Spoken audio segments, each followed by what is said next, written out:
Dear friends, 384 days of war.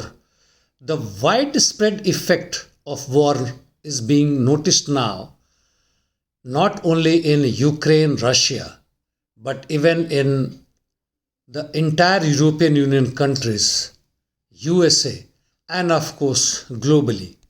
And the effect can be seen very soon on climate as well. But let us now come to the ground situation in East. Bakhmut, which has seen almost 225 days of assaults by the Russians and PMC Wagner, still holds. In fact, there was a claim that Bakhmut may fall by mid March doesn't seem to be correct. And on the other hand, the war seems to be prolonging here as the Ukrainian top political and military leadership is adamant on holding this unimportant tactically and strategically location. PMC has shelled even Chasev Yar heavily while the Ukrainian forces carried out offensive from south of Krasnoye and had some little gains initially. Later, the report is still awaited.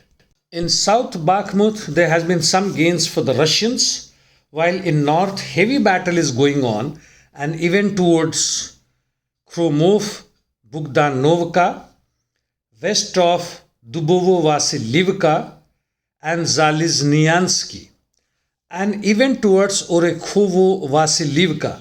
This last location is still remains a grey zone. Who is controlling is not fully confirmed from either side. Inside Bakhmut from Eastern Front, the forces are continuing their assaults while the Russian forces is closing in to Bakhmut center city. And northwest side, the PMC is assaulting Azov complex and seems to have some gains. The overall scenario of Bakhmut, it's almost 1 kilometer left to reach the center as far as PMC or Russian forces are concerned, while their effort to encircle Bakhmut from western side as well, more than 4 kilometers left, and which is a huge task in itself. What is ISW has to say on this? It says that Russian forces conducted attack and made further advance in and around Bakhmut, but haven't succeeded in completing a turning point either in their advancement or encirclement.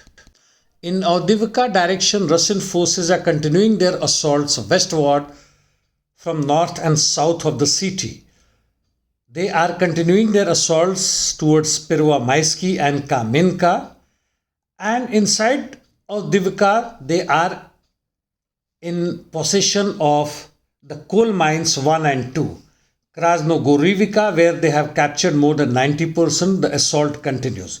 Ugledar, the Russian forces offensive, have made some gains. In South Ukraine, nothing to report. In North, the Russian forces continuing their attacks on Kupiansk-Swatovo-Kremina line, and they have made some little gains, nothing special to report. Few other informations. The collapse of banks continue in USA, and by now more than $52 billion have been lost. Widespread protests continuing in many parts of the globe.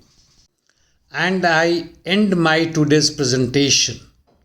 Thank you, friends.